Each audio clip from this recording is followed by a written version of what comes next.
prøve lidt at køre med circles. Ja, i nogle af dem også her. Hvorfor cirkler?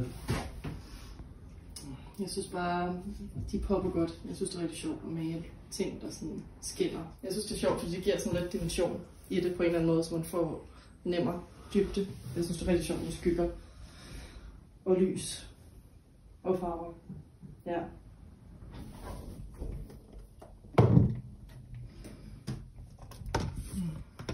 Man bliver nødt til at holde sådan fugtige hele tiden. Det fungerer ok at have dem liggende sådan der.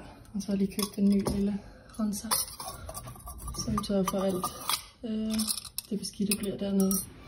Jeg bruger jo AI, så bruger jeg en app, hvor jeg sidder, hvor jeg bruger referencebillede, og så skrive tekst omkring, hvad det er, jeg godt, altså hvad for motiv, jeg synes, der er sjovt.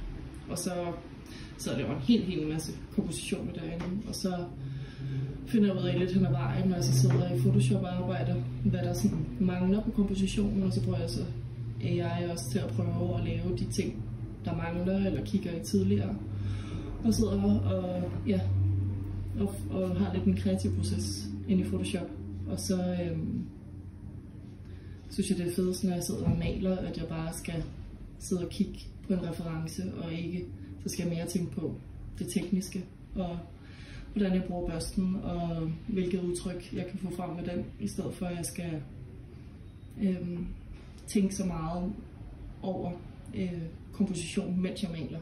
Det er min terapi. Det er der, jeg bare sidder og forsvinder lidt.